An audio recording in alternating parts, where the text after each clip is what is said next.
The Adventures of Sherlock Holmes. The Adventure of the Copper Beeches. "To the man who loves art for its own sake," remarked Sherlock Holmes, tossing aside the advertisement sheet of the Daily Telegraph, "it is frequently in its least important and lowliest manifestations that the keenest pleasure is to be derived. It is pleasant to me to observe, Watson, that you have so far grasped this truth that in these little records of our cases which you have been good enough to draw up, and I am bound to say, occasionally to embellish, you have given prominence not so much to the many causes célèbres and sensational trials in which I have figured, but rather to those incidents which may have been trivial in themselves, but which have given room for those faculties of deduction and of logical synthesis which I have made my special province." "And yet," said I, smiling, "I cannot quite hold myself absolved from the charge of sensationalism which has been urged against my records." "You have erred, perhaps," he observed, taking up a glowing cinder with the tongs and lighting with it the long cherry-wood pipe which was wont to replace his clay when he was in a disputatious rather than a meditative mood. "You have erred, perhaps, in attempting to put colour and life into each of your statements, instead of confining yourself to the task of placing upon record that severe reasoning from cause to effect which is really the only notable feature about the thing." "It seems to me that I have done you full justice in the matter," I remarked with some coldness, for I was repelled by the egotism which I had more than once observed to be a strong factor in my friend's singular character. "No, it is not selfishness or conceit," said he, answering, as was his wont, my thoughts rather than my words. "If I claim full justice for my art, it is because it is an impersonal thing, a thing beyond myself. Crime is common, logic is rare. Therefore it is upon the logic rather than upon the crime that you should dwell.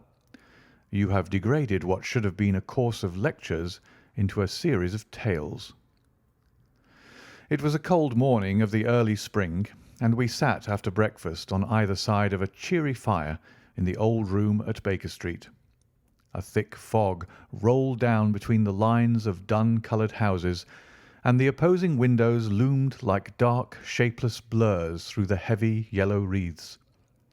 Our gas was lit and shone on the white cloth and glimmer of china and metal, for the table had not been cleared yet.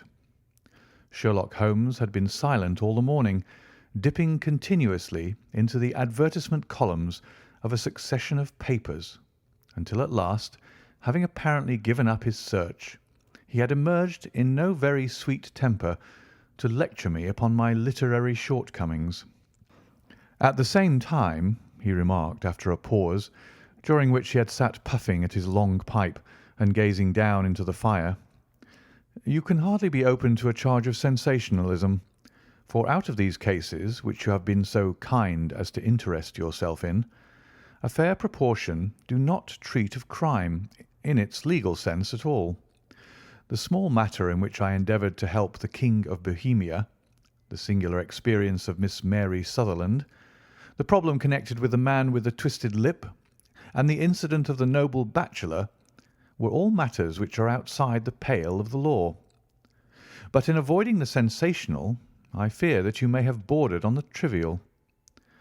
"The end may have been so," I answered, "but the methods I hold to have been novel and of interest." "Pshaw, my dear fellow, what do the public, the great unobservant public, who could hardly tell a weaver by his tooth or a compositor by his left thumb, care about the finer shades of analysis and deduction? But indeed, if you are trivial, I cannot blame you, for the days of the great cases are past. Man, or at least criminal man, has lost all enterprise and originality. As to my own little practice, it seems to be degenerating into an agency for recovering lost lead pencils and giving advice to young ladies from boarding schools. I think that I have touched bottom at last, however. This note I had this morning marks my 0 point, I fancy. Read it." He tossed a crumpled letter across to me. It was dated from Montague Place upon the preceding evening, and ran thus: Dear Mr. Holmes, I am very anxious to consult you as to whether I should or should not accept a situation which has been offered to me as governess. I shall call at 10:30 tomorrow, if I do not inconvenience you. Yours faithfully, Violet Hunter. Do you know the young lady? I asked. Not I. It is 10:30 now. Yes, and I have no doubt that is her ring. It may turn out to be of more interest than you think. You remember that the affair of the blue carbuncle, which appeared to be a mere whim at first, developed into a serious investigation. It may be so in this case also. Well, let's hope so, but our doubts will very soon be solved, for here, unless I am much mistaken, is the person in question. As he spoke, the door opened, and a young lady entered the room. She was plainly but neatly dressed, with a bright, quick face, freckled like a plover's egg, and with the brisk manner of a woman who has had her own way to make in the world. "You will excuse me for troubling you, I am sure," said she, as my companion rose to greet her. "But I have had a very strange experience, and as I have no parents or relations of any sort from whom I could ask advice, I thought that perhaps you would be kind enough to tell me what I should do." "Pray take a seat, Miss Hunter. I shall be happy to do anything that I can to serve you." I could see that Holmes was favourably impressed by the manner and the speech of his new client. He looked her over in his searching fashion, and then composed himself, with his lids drooping and his finger-tips together, to listen to her story. "I have been a governess for 5 years," said she, "in the family of Colonel Spence Munro, but 2 months ago the colonel received an appointment at Halifax, in Nova Scotia, and took his children over to America with him, so that I found myself without a situation. I advertised and I answered advertisements, but without success. At last the little money which I had saved began to run short, and I was at my wits' end as to what I should do. There is a well-known agency for governesses in the West End called Westaway's, and there I used to call about once a week, in order to see whether anything had turned up which might suit me. Westaway was the name of the founder of the business, but it is really managed by Miss Stoper. She sits in her own little office, and the ladies who are seeking employment wait in an ante-room, and are then shown in one by one, when she consults her ledgers and sees whether she has anything which would suit them. Well, when I called last week, I was shown into the little office as usual, but I found that Miss Stoper was not alone. A prodigiously stout man, with a very smiling face and a great heavy chin which rolled down in fold upon fold over his throat, sat at her elbow with a pair of glasses on his nose, looking very earnestly at the ladies who entered. As I came in, he gave quite a jump in his chair and turned quickly to Miss Stoper. "That will do," said he. "I could not ask for anything better. Capital! Capital!" He seemed quite enthusiastic, and rubbed his hands together in the most genial fashion. He was such a comfortable-looking man that it was quite a pleasure to look at him. "You are looking for a situation, miss?" he asked. "Yes, sir." "As governess?" "Yes, sir." "And what salary do you wish?" "I had £4 a month in my last place with Colonel Spence Munro." "Oh, tut, tut! Sweating, rank sweating!" he cried, throwing his fat hands out into the air like a man who is in a boiling passion. "How could anyone offer so pitiful a sum to a lady with such attractions and accomplishments?" "My accomplishments, sir, may be less than you imagine," said I. "A little French, a little German, music and drawing." "Tut, tut!" he cried. "This is all quite beside the question. The point is, have you or have you not the bearing and deportment of a lady? There it is in a nutshell. If you have not, you are not fitted for the rearing of a child who may some day play a considerable part in the history of the country. But if you have, why, then how could any gentleman ask you to condescend to accept anything under the 3 figures? Your salary with me, madam, would commence at £100 a year." You may imagine, Mr. Holmes, that to me, destitute as I was, such an offer seemed almost too good to be true.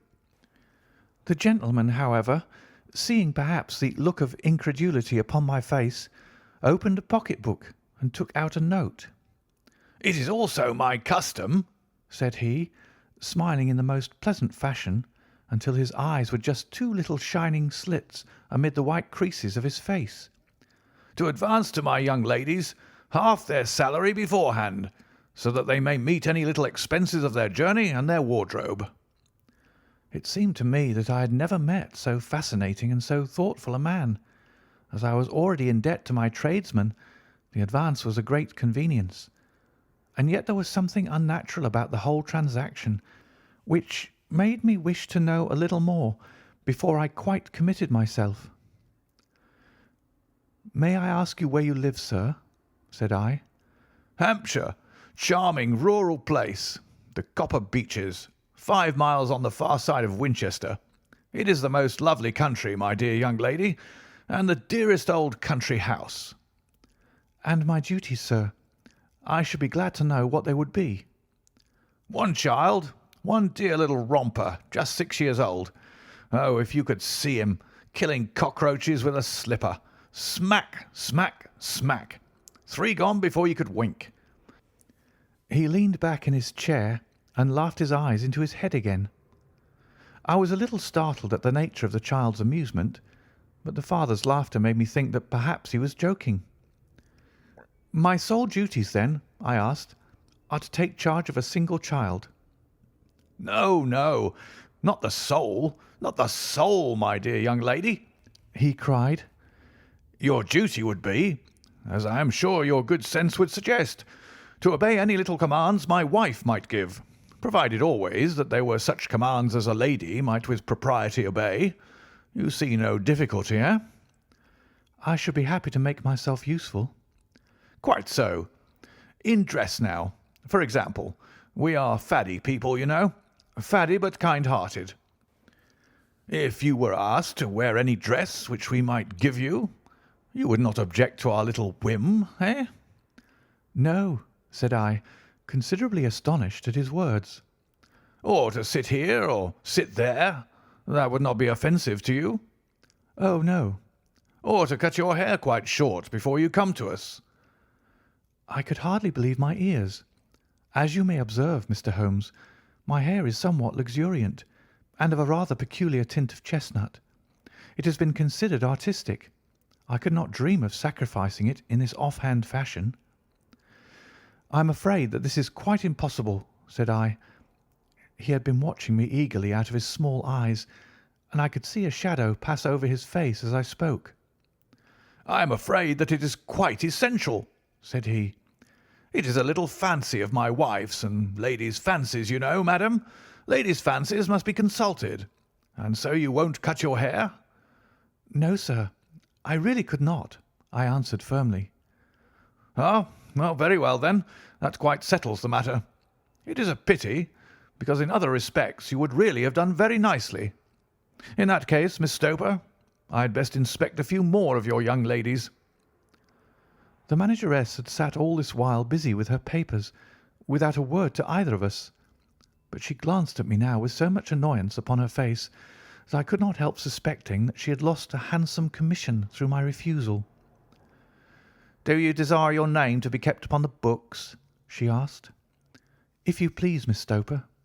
"Well, really, it seems rather useless, since you refuse the most excellent offers in this fashion," said she sharply. "You can hardly expect us to exert ourselves to find another such opening for you. Good day to you, Miss Hunter." She struck a gong upon the table, and I was shown out by the page. Well, Mr. Holmes, when I got back to my lodgings and found little enough in the cupboard and 2 or 3 bills upon the table, I began to ask myself whether I had not done a very foolish thing. After all, if these people had strange fads and expected obedience on the most extraordinary matters, they were at least ready to pay for their eccentricity. Very few governesses in England are getting £100 a year. Besides, what use was my hair to me? Many people are improved by wearing it short, and perhaps I should be among the number. Next day I was inclined to think that I had made a mistake, and by the day after I was sure of it. I had almost overcome my pride so far as to go back to the agency and inquire whether the place was still open, when I received this letter from the gentleman himself. I have it here, and I will read it to you. The Copper Beeches, near Winchester. Dear Miss Hunter, Miss Stoper has very kindly given me your address, and I write from here to ask you whether you have reconsidered your decision.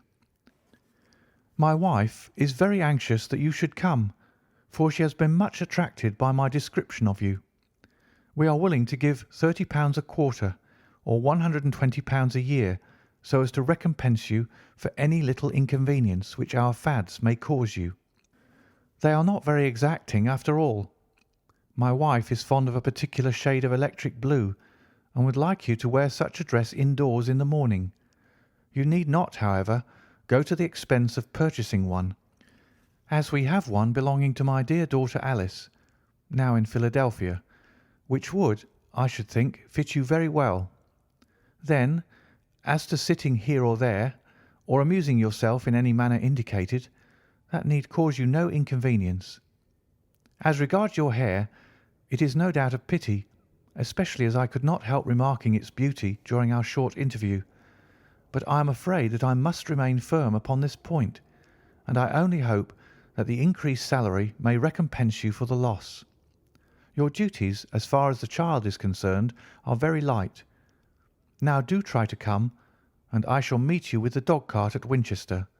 Let me know your train. Yours faithfully, Jeffro Rucastle. That is the letter which I have just received, Mr. Holmes, and my mind is made up that I will accept it. I thought, however, that before taking the final step, I should like to submit the whole matter to your consideration. Well, Miss Hunter, if your mind is made up, that settles the question, said Holmes, smiling. But you would not advise me to refuse? I confess that it is not the situation which I should like to see a sister of mine apply for. What is the meaning of it all, Mr. Holmes? I have no data. I cannot tell. Perhaps you have yourself formed some opinion. Well, there seems to me to be only one possible solution. Mr. Rucastle seemed to be very kind, good-natured man.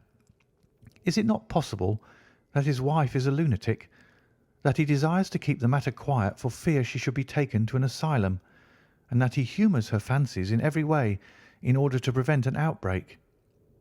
That is a possible solution. In fact, as matters stand, it is the most probable one. But in any case it does not seem to be a nice household for a young lady. But the money, Mr. Holmes, the money. Well, yes, of course, the pay is good. Too good. That is what makes me uneasy. Why should they give you £120 a year when they could have their pick for £40?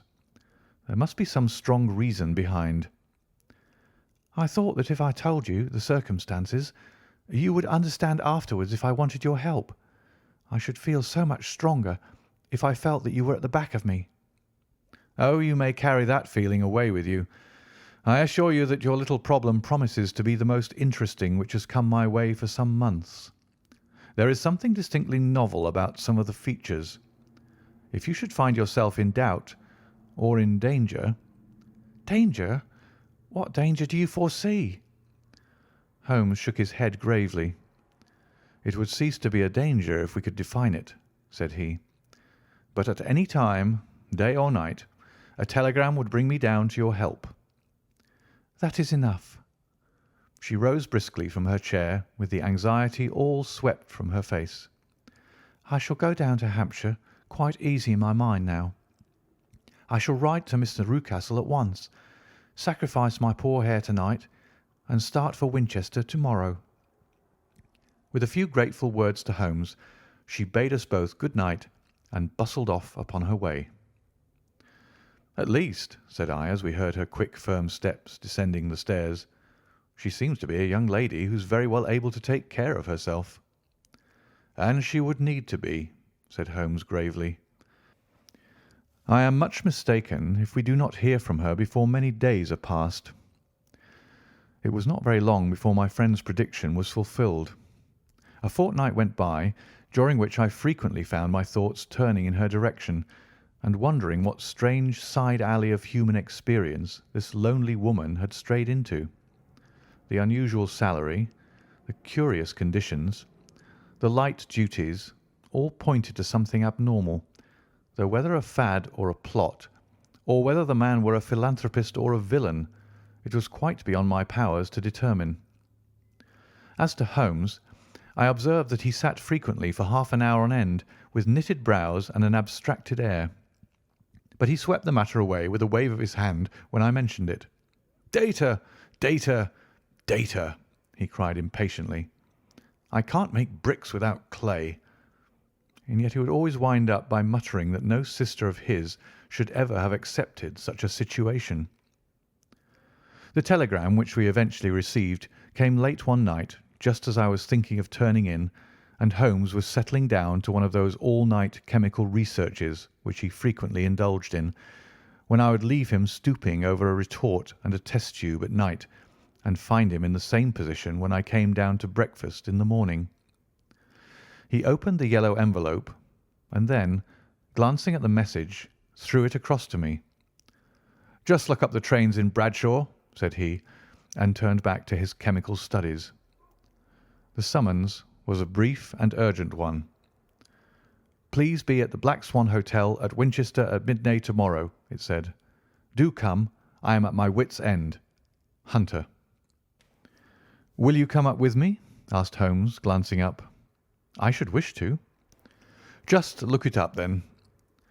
"There's a train at 9:30, said I, glancing over my Bradshaw. "It is due at Winchester at 11:30. "That will do very nicely. Then perhaps I had better postpone my analysis of the acetones, as we may need to be at our best in the morning." By 11 o'clock the next day we were well upon our way to the old English capital. Holmes had been buried in the morning papers all the way down, but after we had passed the Hampshire border he threw them down and began to admire the scenery. It was an ideal spring day, a light blue sky, flecked with little fleecy white clouds drifting across from west to east. The sun was shining very brightly, and yet there was an exhilarating nip in the air which set an edge to a man's energy. All over the countryside, away to the rolling hills around Aldershot, the little red and grey roofs of the farmsteadings peeped out from amid the light green of the new foliage. "Are they not fresh and beautiful?" I cried with all the enthusiasm of a man fresh from the fogs of Baker Street. But Holmes shook his head gravely. "Do you know, Watson," said he, "that it is one of the curses of a mind with a turn like mine that I must look at everything with reference to my own special subject. You look at these scattered houses, and you are impressed by their beauty. I look at them, and the only thought which comes to me is a feeling of their isolation and of the impunity with which crime may be committed there."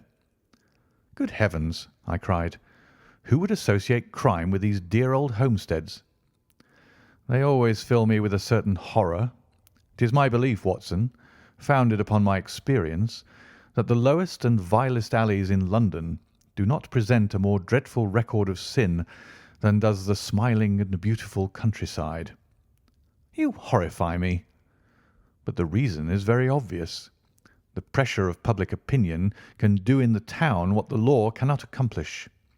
There is no lane so vile that the scream of a tortured child or the thud of a drunkard's blow does not beget sympathy and indignation among the neighbours, and then the whole machinery of justice is ever so close that a word of complaint can set it going, and there is but a step between the crime and the dock. But look at these lonely houses, each in its own fields, filled for the most part with poor ignorant folk who know little of the law. Think of the deeds of hellish cruelty, the hidden wickedness which may go on year in, year out in such places, and none the wiser. Had this lady who appeals to us for help gone to live in Winchester, I should never have had a fear for her. It is the 5 miles of country which makes the danger.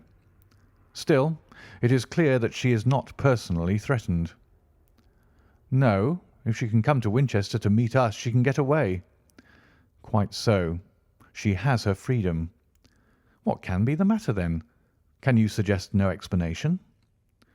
"I have devised 7 separate explanations, each of which would cover the facts as far as we know them. But which of these is correct can only be determined by the fresh information which we shall no doubt find waiting for us. Well, there is the tower of the cathedral, and we shall soon learn all that Miss Hunter has to tell." The Black Swan is an inn of repute in the High Street, at no distance from the station, and there we found the young lady waiting for us. She had engaged a sitting room, and our lunch awaited us upon the table. "I am so delighted that you have come," she said earnestly. "It is so very kind of you both.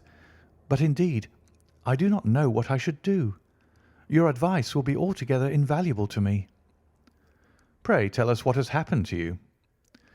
"I will do so, and I must be quick, for I have promised Mr. Rucastle to be back before 3.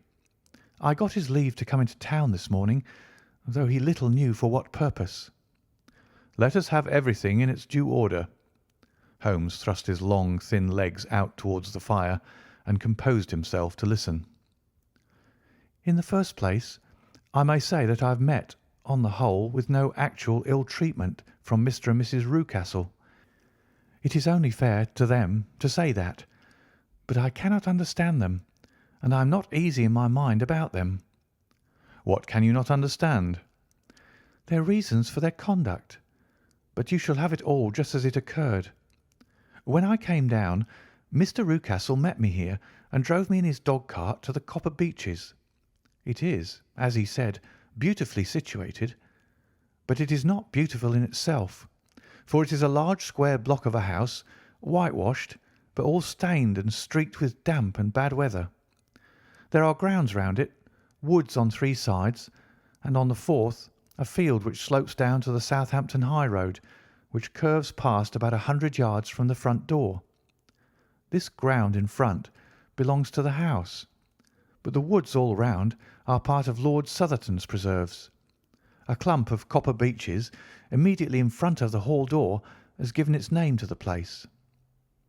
I was driven over by my employer, who was as amiable as ever, and was introduced by him that evening to his wife and the child. There was no truth, Mr. Holmes, in the conjecture which seemed to us to be probable in your rooms at Baker Street. Mrs. Rucastle is not mad. I found her to be a silent, pale-faced woman, much younger than her husband, not more than 30, I should think, while he can hardly be less than 45. From their conversation I have gathered that they have been married about 7 years, that he was a widower, and that his only child, by the first wife, was the daughter who has gone to Philadelphia. Mr. Rucastle told me in private that the reason why she had left them was that she had an unreasoning aversion to her stepmother. As the daughter could not have been less than 20, I can quite imagine that her position must have been uncomfortable with her father's young wife. Mrs. Rucastle seemed to me to be colourless in mind as well as in feature. She impressed me neither favourably nor the reverse. She was a nonentity. It was easy to see that she was passionately devoted both to her husband and to her little son. Her light grey eyes wandered continually from one to the other, noting every little want and forestalling it, if possible. He was kind to her also in his bluff, boisterous fashion, and on the whole they seemed to be a happy couple.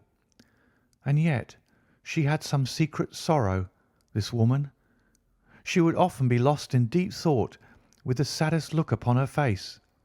More than once I have surprised her in tears. I have thought sometimes that it was the disposition of her child which weighed upon her mind, for I have never met so utterly spoiled and so ill-natured a little creature. He is small for his age, with a head which is quite disproportionately large. His whole life appears to be spent in an alternation between savage fits of passion and gloomy intervals of sulking. Giving pain to any creature weaker than himself seems to be his one idea of amusement, and he shows quite remarkable talent in planning the capture of mice, little birds, and insects. But I would rather not talk about the creature, Mr. Holmes, and indeed he has little to do with my story." "I am glad of all details," remarked my friend. whether they seem to you to be relevant or not." "I shall try not to miss anything of importance. The one unpleasant thing about the house, which struck me at once, was the appearance and conduct of the servants. There are only two, a man and his wife. Toller, for that is his name, is a rough, uncouth man with grizzled hair and whiskers, and a perpetual smell of drink. Twice since I have been with them he has been quite drunk, and yet Mr. Rucastle seemed to take no notice of it. His wife is very tall and a strong woman with a sour face, as silent as Mrs. Rucastle, and much less amiable. They are a most unpleasant couple, but fortunately I spend most of my time in the nursery and my own room, which are next to each other in one corner of the building. For 2 days after my arrival at the Copper Beeches, my life was very quiet. On the third, Mrs. Rucastle came down just after breakfast and whispered something to her husband. "Oh, yes," said he, turning to me. "We are very much obliged to you, Miss Hunter, for falling in with our whim so far as to cut your hair. I assure you that it has not detracted in the tiniest iota from your appearance. We shall now see how the electric blue dress will become you. You will find it laid out upon the bed in your room, and if you would be so good as to put it on, we should both be extremely obliged." The dress which I found waiting for me was of a peculiar shade of blue. It was of excellent material, a sort of beige, but it bore unmistakable signs of having been worn before. It could not have been a better fit if I had been measured for it. Both Mr. and Mrs. Rucastle expressed a delight at the look of it, which seemed quite exaggerated in its vehemence. They were waiting for me in the drawing-room, which is a very large room stretching along the entire front of the house, with 3 long windows reaching down to the floor.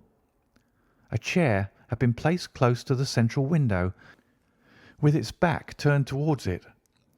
In this I was asked to sit, and then Mr. Rucastle, walking up and down on the other side of the room, began to tell me a series of the funniest stories that I have ever listened to. You cannot imagine how comical he was, and I laughed until I was quite weary. Mrs. Rucastle, however, who has evidently no sense of humour, never so much as smiled, but sat with her hands in her lap and a sad, anxious look upon her face. After an hour or so, Mr. Rucastle suddenly remarked that it was time to commence the duties of the day, and that I might change my dress and go to little Edward in the nursery. 2 days later, this same performance was gone through under exactly similar circumstances. Again I changed my dress, again I sat in the window, and again I laughed very heartily at the funny stories of which my employer had an immense repertoire, and which he told inimitably. Then he handed me a yellow-backed novel, and moving my chair a little sideways, that my own shadow might not fall upon the page, he begged me to read aloud to him. I read for about 10 minutes, beginning in the heart of a chapter, and then suddenly, in the middle of a sentence, he ordered me to cease and to change my dress. You can easily imagine, Mr. Holmes, how curious I became as to what the meaning of this extraordinary performance could possibly be. They were always very careful, I observed, to turn my face away from the window, so that I became consumed with the desire to see what was going on behind my back. At first it seemed to be impossible, but I soon devised a means. My hand mirror had been broken, so a happy thought seized me, and I concealed a piece of the glass in my handkerchief. On the next occasion, in the midst of my laughter, I put my handkerchief up to my eyes and was able to, with a little management, to see all that there was behind me. I confess that I was disappointed. There was nothing. At least, that was my first impression. At the second glance, however, I perceived that there was a man standing in the Southampton Road, a small bearded man in a grey suit, who seemed to be looking in my direction. The road is an important highway, and there are usually people there. This man, however, was leaning against the railings which bordered our field, and was looking earnestly up. I lowered my handkerchief and glanced at Mrs. Rucastle to find her eyes fixed upon me with a most searching gaze. She said nothing, but I am convinced that she had divined that I had a mirror in my hand and had seen what was behind me. She rose at once. "Jeffro," said she, "there is an impertinent fellow upon the road there who stares up at Miss Hunter." "No friend of yours, Miss Hunter?" he asked. "No, I know no one in these parts." "Dear me, how very impertinent! Kindly turn round and motion to him to go away." "Surely it would be better to take no notice." "No, no, we should have him loitering here always. Kindly turn round and wave him away like that." I did as I was told, and at the same instant Mrs. Rucastle drew down the blind. That was a week ago, and from that time I have not sat again in the window, nor have I worn the blue dress, nor seen the man in the road. "Pray continue," said Holmes. "Your narrative promises to be a most interesting one." "You will find it rather disconnected, I fear, and there may prove to be a little relation between the different incidents of which I speak. On the very first day that I was at the Copper Beeches, Mr. Rucastle took me to a small outhouse which stands near the kitchen door. As we approached it, I heard the sharp rattling of a chain and the sound as of a large animal moving about. "Look in here," said Mr. Rucastle, showing me a slit between two planks. "Is he not a beauty?" I looked through and was conscious of two glowing eyes and of a vague figure huddled up in the darkness. "Don't be frightened," said my employer, laughing at the start which I had given. "It's only Carlo, my mastiff. I call him mine, but really old Toller, my groom, is the only man who can do anything with him. We feed him once a day, and not too much then, so that he's always as keen as mustard. Toller lets him loose every night, and God help the trespasser whom he lays his fangs upon. For goodness' sake, don't you ever on any pretext set your foot over the threshold at night, for it's as much as your life is worth." The warning was no idle one, for 2 nights later I happened to look out of my bedroom window about 2 o'clock in the morning. It was a beautiful moonlight night, and the lawn in front of the house was silvered over and almost as bright as day. I was standing, wrapped in the peaceful beauty of the scene, when I was aware that something was moving under the shadow of the Copper Beeches. As it emerged into the moonshine, I saw what it was. It was a giant dog, as large as a calf, tawny tinted with hanging jowl, black muzzle, and huge projecting bones. It walked slowly across the lawn and vanished into the shadow upon the other side. That dreadful sentinel sent a chill to my heart which I do not think that any burglar could have done. And now I have a very strange experience to tell you. I had, as you know, cut off my hair in London, and I had placed it in a great coil at the bottom of my trunk. One evening, after the child was in bed, I began to amuse myself by examining the furniture of my room and by rearranging my own little things. There was an old chest of drawers in the room, the 2 upper ones empty and open, the lower one locked. I had filled the first 2 with my linen, and as I had still much to pack away, I was naturally annoyed at not having the use of the 3rd drawer. It struck me that it might have been fastened by a mere oversight, so I took out my bunch of keys and tried to open it. The very first key fitted to perfection, and I drew the drawer open. There was only one thing in it, but I am sure that you would never guess what it was. It was my coil of hair. I took it up and examined it. It was of the same peculiar tint and the same thickness. But then the impossibility of the thing obtruded itself upon me. How could my hair have been locked in the drawer? With trembling hands I undid my trunk, turned out the contents, and drew from the bottom my own hair. I laid the 2 tresses together, and I assure you that they were identical. Was it not extraordinary? Puzzle as I would, I could make nothing at all of what it meant. I returned the strange hair to the drawer, and I said nothing of the matter to the Rucastles, as I felt that I had put myself in the wrong by opening a drawer which they had locked. I am naturally observant, as you may have remarked, Mr. Holmes, and I soon had a pretty good plan of the whole house in my head. There was one wing, however, which appeared not to be inhabited at all. A door which faced that which led into the quarters of the Tollers opened into this suite, but it was invariably locked. One day, however, as I ascended the stair, I met Mr. Rucastle coming out through this door, his keys in his hand, and a look on his face which made him a very different person to the round, jovial man to whom I was accustomed. His cheeks were red, his brow was all crinkled with anger, and the veins stood out at his temples with passion.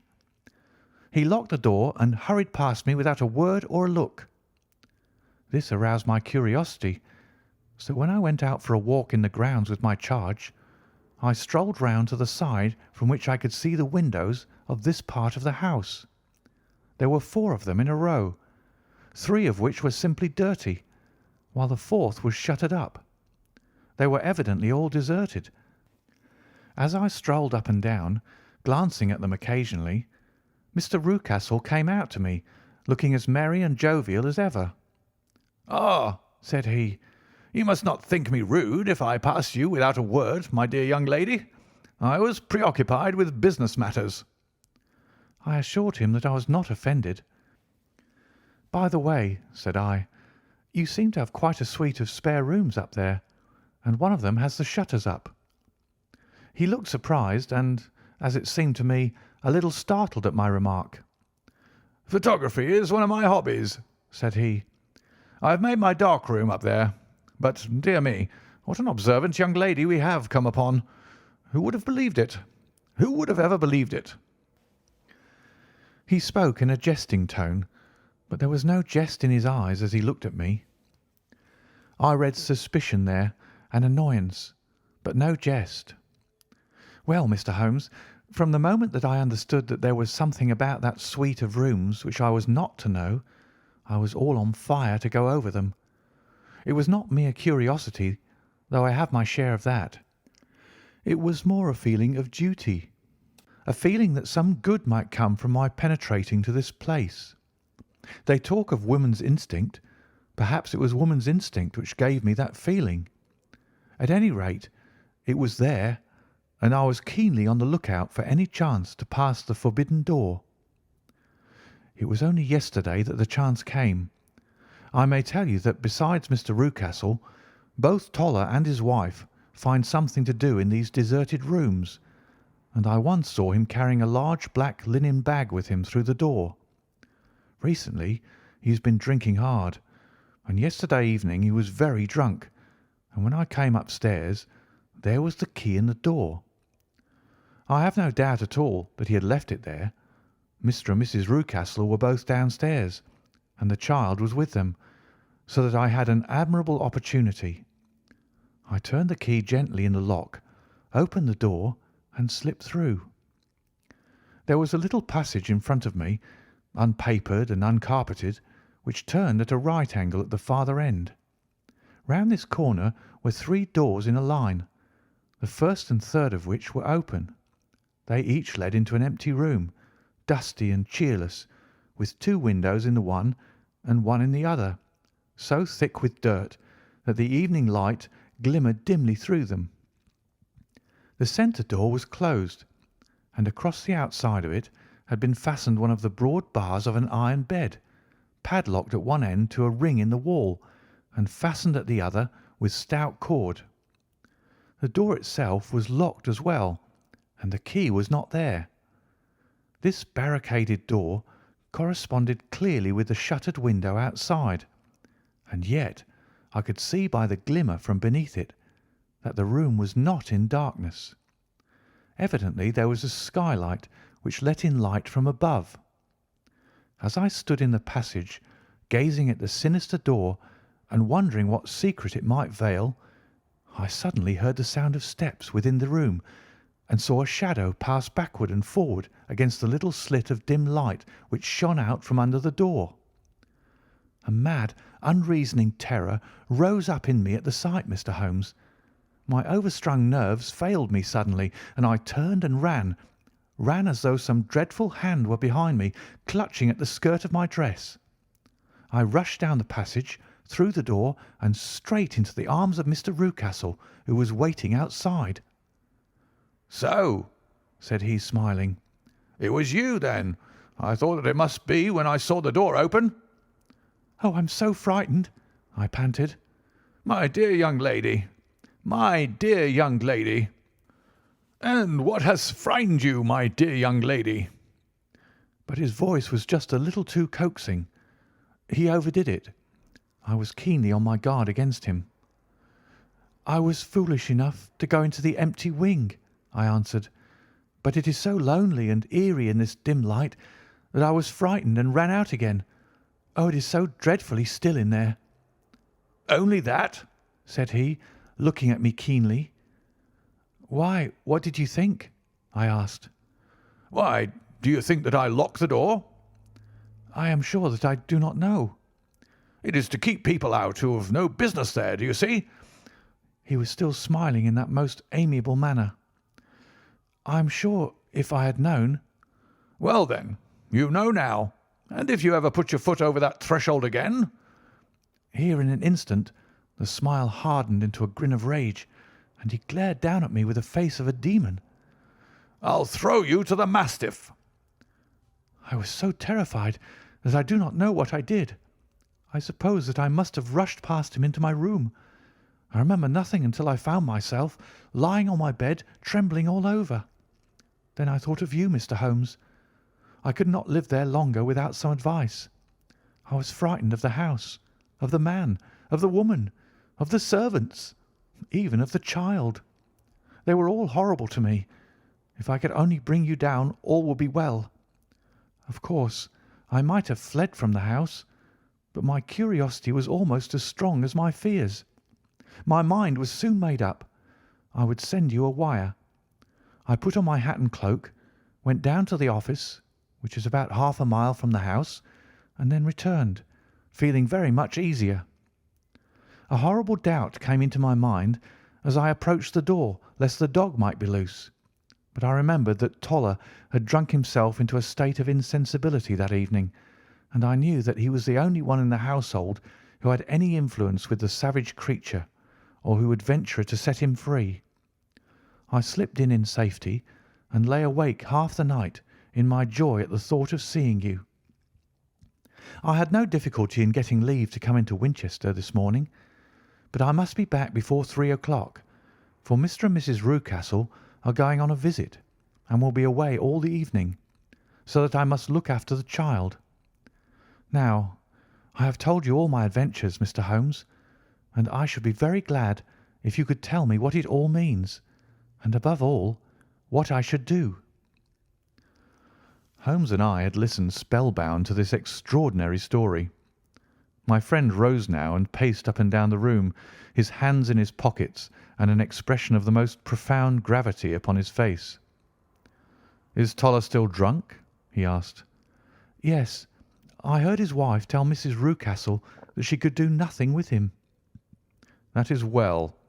And the Rucastles go out tonight?" "Yes." "Is there a cellar with a good strong lock?" "Yes, the wine cellar." "You seem to me to have acted all through this matter like a very brave and sensible girl, Miss Hunter. Do you think that you could perform one more feat? I should not ask it of you if I did not think you quite an exceptional woman." "I will try. What is it?" "We shall be at the Copper Beeches by 7 o'clock, my friend and I. The Rucastles will be gone by that time, and Toller will, we hope, be incapable. There only remains Mrs. Toller, who might give the alarm. If you could send her into the cellar on some errand, and then turn the key upon her, you would facilitate matters immensely." "I will do it." "Excellent. We shall then look thoroughly into the affair. Of course, there is only one feasible explanation. You have been brought there to personate someone, and the real person is imprisoned in this chamber. That is obvious. As to who this prisoner is, I have no doubt that it is the daughter Miss Alice Rucastle, if I remember right, who was said to have gone to America. You were chosen, doubtless, as resembling her in height, figure, and the colour of your hair. Hers had been cut off, very possibly in some illness through which she has passed, and so, of course, yours had to be sacrificed also. By a curious chance you came upon her tresses. The man in the road was undoubtedly some friend of hers, possibly her fiancé, and no doubt as you wore the girl's dress and were so like her, he was convinced from your laughter, whenever he saw you, and afterwards from your gesture, that Miss Rucastle was perfectly happy and that she no longer desired his attentions. The dog is let loose at night to prevent him from endeavouring to communicate with her. So much is fairly clear. The most serious point in this case is the disposition of the child. "What on earth has that to do with it?" I ejaculated. "My dear Watson, you, as a medical man, are continually gaining light as to the tendencies of a child by the study of the parents. Don't you see that the converse is equally valid? I have frequently gained my first real insight into the character of parents by studying their children. This child's disposition is abnormally cruel, merely for cruelty's sake, and whether he derives this from his smiling father, as I should suspect, or from his mother, it bodes evil for the poor girl who is in their power." "I am sure that you are right, Mr. Holmes," cried our client. "A thousand things come back to me which make me certain that you have hit it. Oh, let us lose not an instant in bringing help to this poor creature." "We must be circumspect, for we are dealing with a very cunning man. We can do nothing until 7 o'clock. At that hour we shall be with you, and it will not be long before we solve the mystery." We were as good as our word, for it was just 7 when we reached the Copper Beeches, having put up our trap at a wayside public house. The group of trees, with their dark leaves shining like burnished metal in the light of the setting sun, were sufficient to mark the house, even had Miss Hunter not been standing smiling on the doorstep. "Have you managed it?" asked Holmes. A loud thudding noise came from somewhere downstairs. "That is Mrs. Toller in the cellar," said she. "Her husband lies snoring on the kitchen rug. Here are his keys, which are the duplicates of Mr. Rucastle's." "You have done well indeed," cried Holmes with enthusiasm. "Now lead the way, and we shall soon see the end of this black business." We passed up the stair, unlocked the door, followed on down a passage, and found ourselves in front of the barricade which Miss Hunter had described. Holmes cut the cord and removed the transverse bar. Then he tried the various keys in the lock, but without success. No sound came from within, and at the silence Holmes' face clouded over. "I trust that we are not too late," said he. "I think, Miss Hunter, that we had better go in without you. Now, Watson, put your shoulder to it, and we shall see whether we cannot make our way in." It was an old rickety door, and gave at once before our united strength. Together we rushed into the room. It was empty. There was no furniture save a little pallet bed, a small table, and a basketful of linen. The skylight above was open, and the prisoner gone. "There has been some villainy here," said Holmes. "This beauty has guessed Miss Hunter's intentions and has carried his victim off." "But how?" "Through the skylight. We shall soon see how he managed it. He swung himself up onto the roof. Ah, yes," he cried. "Here's the end of a long, light ladder against the eaves. That is how he did it." "But it is impossible," said Miss Hunter. "The ladder was not there when the Rucastles went away." "He has come back and done it. I tell you that he is a clever and dangerous man. I should not be very much surprised if this were he whose step I hear now upon the stair. I think, Watson, that it would be as well for you to have your pistol ready." The words were hardly out of his mouth before a man appeared at the door of the room, a very fat and burly man with a heavy stick in his hand. Miss Hunter screamed and shrunk against the wall at the sight of him, but Sherlock Holmes sprang forward and confronted him. "You villain!" said he. "Where's your daughter?" The fat man cast his eyes around and then up at the open skylight. "It is for me to ask you that," he shrieked. "You thieves! Spies and thieves! I have caught you, have I? You're in my power. I'll serve you."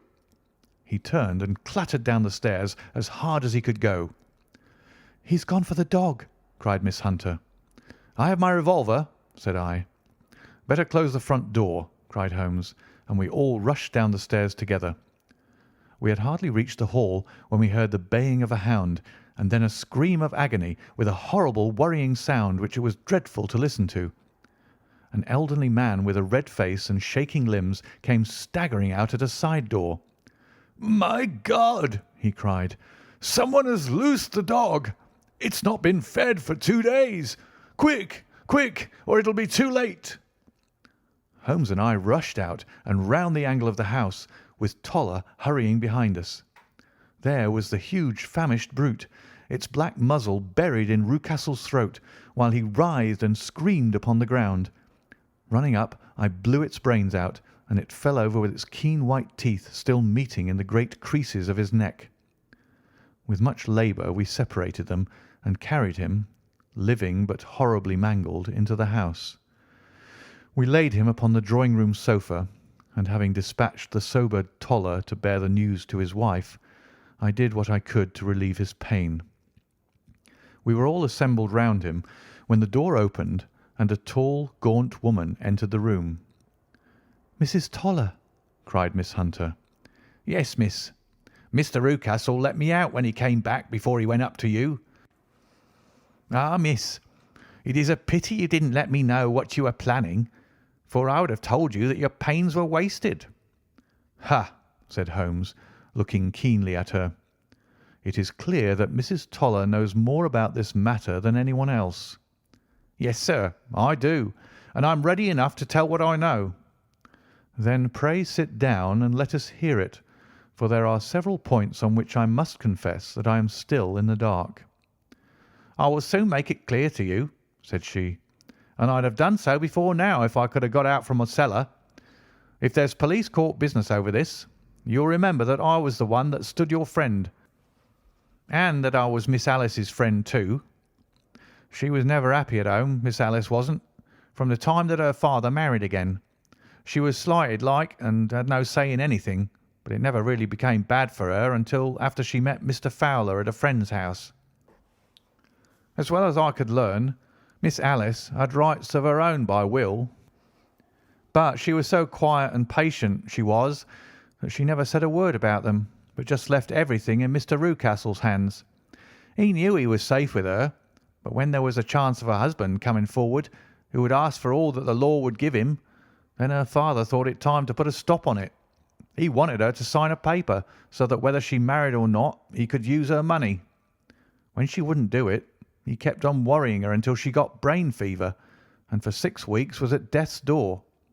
Then she got better at last, all worn to a shadow, and with her beautiful hair cut off, but that didn't make no change in her young man, and he stuck to her as true as a man could be."